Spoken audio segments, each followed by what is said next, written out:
Hello, and welcome. And this is Go4Lol number 54. I'm Attackfang streaming here, and a special thanks for Rapid for allowing me to be able to shoutcast this game between Lithp and Fractal Core.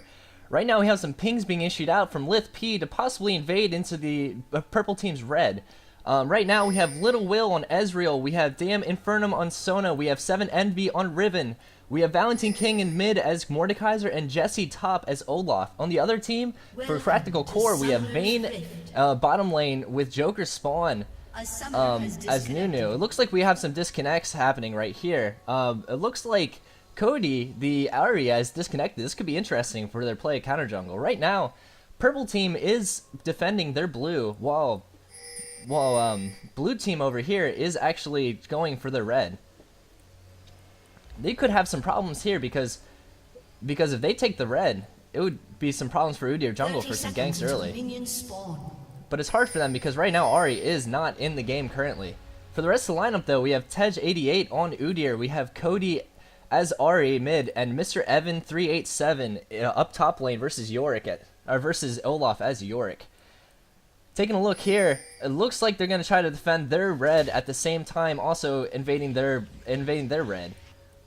So hopefully this is to be some interesting setup, especially if they try to come over down the side here and try to take their blue, because right now they're down a member. But I don't really think that Lithp actually realizes this, because especially with the new changes that they've had with the disconnect system, it's really difficult for anyone to actually figure out that a person's DC'd until after the couple waves spawn, because they won't actually show it until probably about 10 minutes into the game. So the minions have spawned out here, and it looks like they're gonna take the red buff here. It depends on if they give it to Riven or if they give it to Olaf, because they do have control. Oh, this is an interesting strategy here. They might actually give the Lithp might actually give the red buff to Ezreal, so Ezreal starts out in the bottom lane with red buff. Quite a big advantage in the lane. And it looks like Riven does have the red buff here as they come up for a top lane gank here in the beginning. Oh, it looks like Yorick doesn't really know what's happening. Broken wingsing in. Oh, and he does get the stun off, and he uses the flash, and he's able to flash away. Oh, that's an interesting gank, especially early. I don't really think that Yorick was expecting it, but it looks like he doesn't really know. It looks like he's doing a little bit of poke for Riven. Udyr's going through. Oh, and it looks like first blood was drawn. Oh, I missed it. Ezreal got the kill on Vayne with a Sona assist, and that is 1-0 for Team Lithp. Looks like there's some fighting up top still, and some harassing. It looks like Riven's might be getting ganked by Udyr and Yorick here. Oh, he's gonna have to try to back.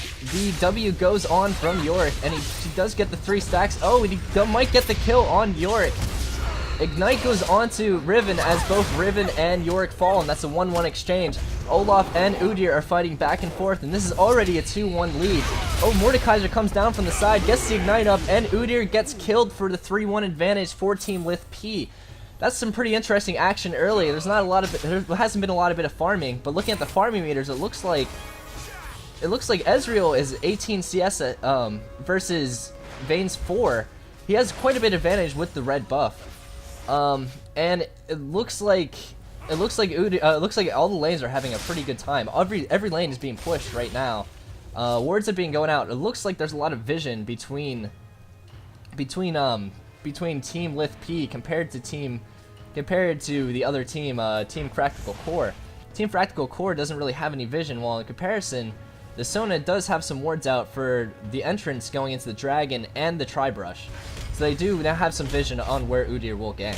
Mordekaiser is pressing up on this Ahri quite a bit. Looking at the CS meters, Mordekaiser is up quite a bit on Ahri, 12-7. But Udyr's coming over for a gank. He uses his flash to get away from the taunt that Ahri has, and that's good for Mordekaiser because they still keep the lead. Right now they have a 1.5k gold advantage going into this game. Udyr's taking the wolves right now, while Olaf is possibly going over and invading and doing an old M5 strategy to take the golems. But actually, no, he's going to come across and do some harass to Yorick as he's fighting back and forth, but he's losing the harass to Yorick. Looking down mid lane here, Mordekaiser is completely pressed up, because that's a little bit of Mordekaiser's style. Mordekaiser does use his abilities to be able to press up the lane pretty far, and is able to take both Wraiths in the process, and keep a relatively high CS while being a pretty big late game. And it looks like Yorick almost got the kill on Olaf, but he just barely got away from that. Taking a look, Udyr looks a little underfarmed in comparison to Envy. Let's take a look at Envy. Envy has quite a bit of experience here. He's probably about halfway into level 4, while Udyr is just about to hit 4. And we still have some harass happening top here. Let's take a look at bottom. Bottom lane, we have Ezreal having 39 CS over Vayne's 26, so he has a 13 CS advantage, mainly from getting first blood and also the red buff at the beginning of the game. That was a pretty big advantage to help bottom lane. And we go top here, we have a gank from Riven, and it looks like it's a counter gank by Udyr. And it looks like it's going to be a split kill. Oh, but Olaf does get the Q off, and that was a really good dodge by Riven, and they pick up the double kill. Good job by Olaf and Riven to pick up that double kill when Udyr was going to try to come across for the counter gank. And it looks like bottom too. Vayne died as well to Ezreal. That's a 2-0 advantage. That's a 6-1 overall advantage for the game. It looks like Lithp is in really good shape to control this game and take it against Fractal Core. While Mordekaiser is pushing mid still pretty hard without having any wards left or right, so he's pretty confident in being able to escape a lot of Udyr's ganks. And it looks like the Ezreal ult's coming out. Oh, and he's... Oh, I thought it was actually going to hit out for somewhere else, but it looked like he was just taking a CS wave or something, or just helping push the lane. For the rest of the time, Yorick is... A lot of the lanes are really far behind. Ezreal's 49 CS to Vayne's 28. We have Mordekaiser up 40 CS to Ahri's 25, and we have Olaf who's up 4-0 on the other team, is up 43 to 22 on. Oh, it looks like we got a kill going on here. I don't know if the ignite and the... Oh, he does get the kill on it. That was a very good kill by Mordekaiser for using the ultimate and ignite to be able to get it, and that should be a free dragon for them. Oh, well, it's actually Riven's coming across, getting a quick kill on Udyr. I'm sorry for not picking up much of the action, but it's pretty action-packed, and the ping does go out. Jesse and Riven are coming across to get it while they are taking dragon, so they do get the dragon and a free global 1,000 gold. 1,000 total gold happening, and it looks like, oh, Yorick almost got himself caught by the Q-burst from Riven. He's just getting some harass in as they take the red buff. It looks like Lithp has complete control of this game. They've complete control of the jungle and the buffs and everything.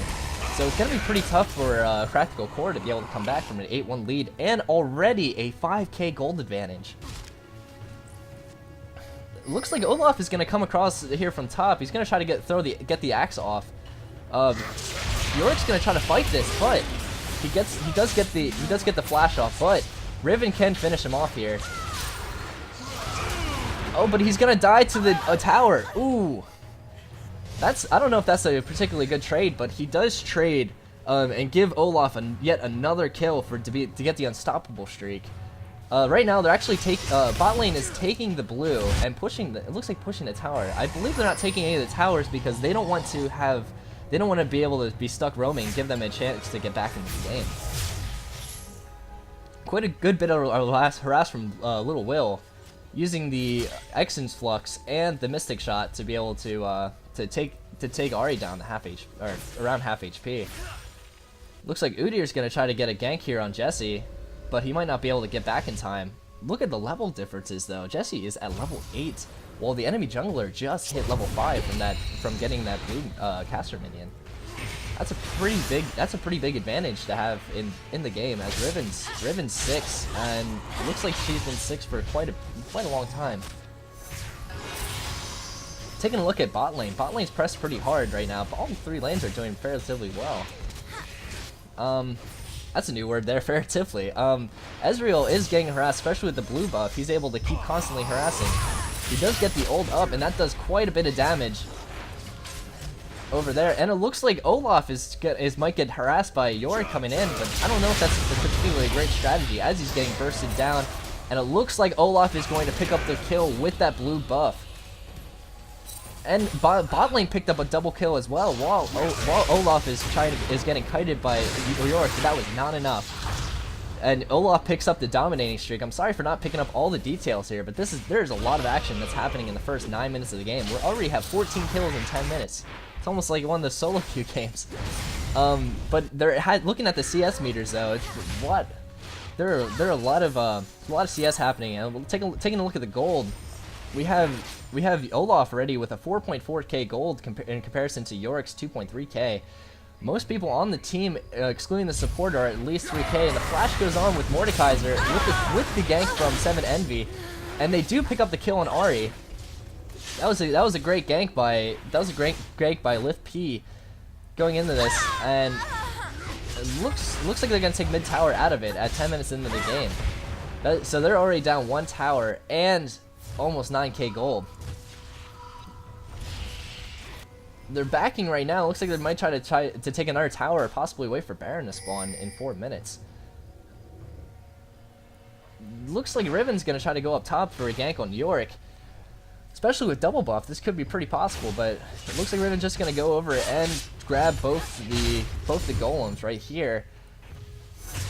Ezreal's getting a good amount of CS bottom lane. They're pretty pressed right here, but I don't think Udyr can really do anything to stop the gank, because Ezreal right now is 4-0. Take a look at his build. Oh, he does pick up the ultimate kill on. Oh, wow, look at the Mystic Shot did almost 300 damage. He could pick up a double kill here, but Mr. Evans is also going down by Riven as he picks up the kill. It looks like Ezreal wasn't able to get it, but it looks like Riven might actually get picked up here for a gank with Ahri and Udyr. Riven might be able to get away because Riven does have a lot of mobility.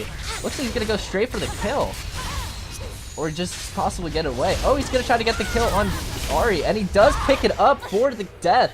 That is quite an interesting piece of information after seeing the 2v1 gank and picking up the kill before. It does inhibit a little bit because he did lose double buff, but out of all that distraction, they are able to pick up the second mid turret out of that. But there's some pings are being issued out. They do see Vayne and Nunu coming across from the other side of the jungle, and Udyr coming from the one side. So they could get some kills here, especially considering how farmed they are. Looking now, we have Ezreal with double Doran's blades, a brutalizer and Sheen, which packs quite a bit of punch, and we do have another kill happening top with with Olaf, but he might actually die to the clone, but he doesn't. That's a pretty strong play by Olaf, and this Olaf is starting to spin out of control. Looking at his build, he already has a Fajin. Oh, I'm missing kills left and right here. Ahri does use her flash to get out as Mordekaiser is able to pick up the kill on Udyr.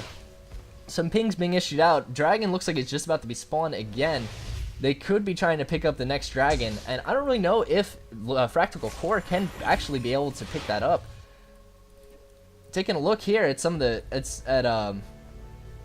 it's 13 minutes into the game. Yorick does not have his Manamune at this point in time. Ahri just has triple Doran's blades in comparison to Mordekaiser, who already finished his Hextech Revolver, Blasting Wand, and his Sorcerer's Shoes. That's gonna be pretty big. And Olaf going with the Zeke's Herald. I actually haven't seen that on Olaf. I've mostly seen that on supports. Haven't really seen that anywhere else, especially with the new changes that happened before it was called Stark's Fervor. But Dragon did spawn, and it looks like Team Lithp is going to be going to that Dragon. They do have it warded pretty fiercely with a vision ward directly at the center of the entrance. I don't really know if they really have any vision of that. Yeah, I don't. Team Lithp does not have any vision of it, and it looks like an ultimate is going out. It's gonna actually go up and almost contact Ahri. Riven ult does go down, and he could pick up the kill on Udyr. Yep, he might be able to pick up the kill on Udyr, but Ahri comes across, and he might actually pick up the. Yeah, it looks like Riven might not be able to grab that, and Ahri picks up the kill on Riven and grabs red buff. That's actually a good trade after losing Dragon. It's gonna be really hard for Fractal Core to try to get back into this game. The ult does go out on Olaf, and they try to pick up the kill on Nunu and Vayne, but they were not able to actually do that because the tower was inhibiting them from actually being able to do it. Pings being issued out, and Lithp with a 19-4 advantage. 14 minutes into the game. Oh, Vayne is low. Pops heal. I don't know if she's gonna be able to escape from this. They get the E in, and Little Will is actually able to pick up the kill on Vayne. I'm sorry, but this this is also one of my first time shoutcasting, so it's actually very difficult to try to pick up all the details happening here because we have a lot of things happening. It looks like 7 Envy just go over with want to buy Battle Bunny Riven, and that's true because Battle Bunny Riven did recently come out. It's unavailable. It could be an April Fool's joke, but you never really know with Riot. Looking actually, yeah, he does. Riven does have 100% of the deaths on the team with Ezreal 6-0, Mordekaiser 3-0, and Olaf 7-0. Looks like right now they're pushing pretty hard to the inhibitor. They do take a big chunk of damage, and he does get the ultimate off, and he's gonna get the kill on. He's gonna get the kill on Udyr, and they're gonna have the first team fight here at their own base, and he's actually able to kill the ghost. But Ahri is trapped by Ezreal, and Ezreal is getting a lot of shots off, and he might actually be able to pick up the kill. But Sona gets the kill with the flash and Q. Wow, what a great play! And Olaf does pick up the kill on Vayne, so they are down 3-0, and they're losing their mid turret right here, and they're gonna lose their inhibitor as well.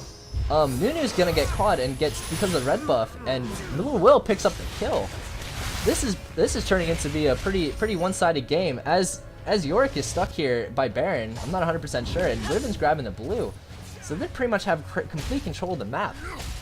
Olaf just picked up a Yumu's Ghostblade, which is still an interesting build. I haven't really seen an Olaf go this kind of build with Boots of Speed, Yumu's Phage, Zeke's Herald. Oh, and X-Pulse does pick up the kill on Little Will. As I was looking at that, I apologize for not being able to pick all this stuff up, but it's they do have a 24-5 advantage, and and Mr. Evan does go out in chat and say comeback time. While Riven goes full force here on a 3v2, they are farmed enough to be able to pick this up. They do pick up the kill on Olaf, on Udyr, and they go over it. But Mordekaiser does fall to Vayne, and Riven picks up the kill on Vayne, and kills Ahri, and kills Yorick for a triple kill.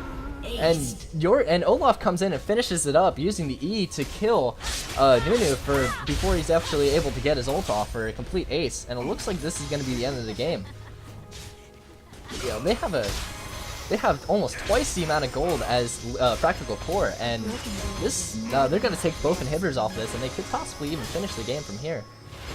17-25 into the game, they're going to go. Olaf is going to go straight. Actually, Riven's going to go straight in, use a key burst and Broken Wings to try to Broken Wings out of it, but it looks like Riven's might have been too aggressive there and might die. The Shurelius has been popped, and they are going to try to leave from the other team's base. Riven's ulting in, and they're getting quite a team fight. The Sona ultimate does go out, and as Ezreal picks up a kill, and as the exhaust goes on top of Vayne, and they do pick up 3 kills out of nothing out of that, and Ezreal and them harassing them by the fountain turret. This could be they could be baited into the fountain turret. I have seen that quite a few times. Oh, it looks like Little Will is gonna get hit by Udyr with the stun. Oh, and the fountain turret does kill Olaf. This is a pretty fast-paced game. It's really hard to try to pick everything up, especially being one commentator. But it looks like the second inhib turret is gonna go down. Or second Nexus turret is going to go down, and the game is just about to be over, but they're trying to do one last push. It's a 3v2 or 3v5 situation here. Mordekaiser dealing as much damage as possible with the ult going out on. Oh wow, they actually does pick up 2 kills on Vayne and Udyr. Ezreal picks up the kill on Yorick and also on Nunu as Ahri tries to escape, and they pick up the one last ace. And they're gonna take out the Nexus turret, and that is going to be game. This is Attackfang giving his first shoutcast. Hopefully this isn't allowed. Hopefully this is will be a lot better going in. I'm still kind of new to it, and this is gonna be the end of the shout.